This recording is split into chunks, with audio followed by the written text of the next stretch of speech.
পারিবারিক দ্বন্দ্ব, বেকারত্ব, দুর্নীতি হলো ভালো মানুষ তৈরির একমাত্র অন্তরায়। মানে স্পিকার, যদি আমাকে প্রশ্ন করা হয় পৃথিবীতে সবচেয়ে প্রিয় নাম স্পিকার, উত্তর হবে আমার ভাই।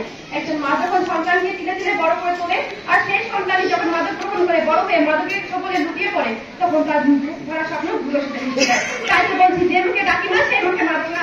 কিন্তু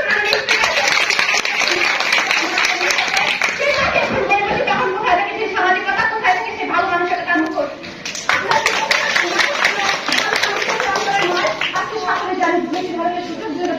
সবচেয়ে কম দুর্নীতিগ্রস্ত দেশ হচ্ছে নরওয়ে ও ফিনল্যান্ড, সবচেয়ে বেশি দুর্নীতিগ্রস্ত দেশ হচ্ছে সোমালিয়া। আমাদের দলের প্রথম বক্তা বলে গিয়েছেন, আফ্রিকার দেশগুলো প্রযুক্তি ব্যবহারের তুলনায় এখনো বাংলাদেশের তুলনায় পিছিয়ে আছে।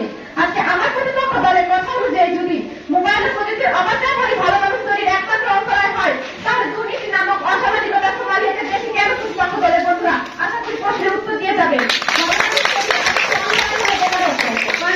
একটি প্রবাদ আছে, অলস মস্তিষ্ক শয়তানের কারখানা। মানে স্পিকার, আন্তর্জাতিক শ্রম সংস্থা ILO এর মতে বাংলাদেশের বেকারত্বের সংখ্যা প্রায় 3 কোটি।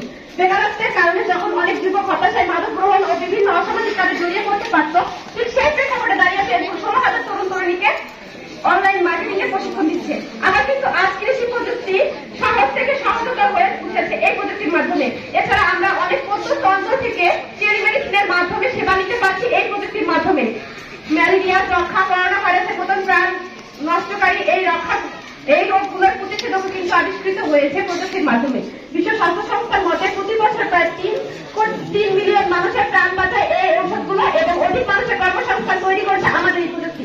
মাননীয় স্পিকার, যেখানে প্রযুক্তির অবাধ ব্যবহারের মাধ্যমে নতুন জিনিস আবিষ্কার হচ্ছে, আমাদের জীবন বাঁচাচ্ছে, পৃথিবীকে নতুন আলোর মুখ দেখতে সাহায্য করছে, সেখানে কিভাবে প্রযুক্তি আমাদের ভালো মানুষ তৈরির অন্তরায় হয়, আসলে এটি আমার বোধগম্য হচ্ছে না।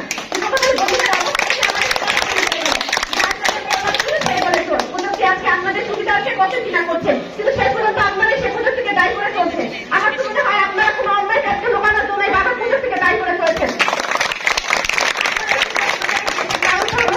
তুই যখন ঝাঁকেরে বলে তার গায়ে তো অনেক ছিদ্র, কিন্তু শুয়ে নিজেরই যে একটা ছিদ্র রয়েছে সেই ব্যাপারে তার কোনোই মাথা ব্যথা নেই।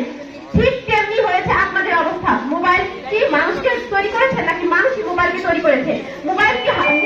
মোবাইলের কি হাত পা রয়েছে?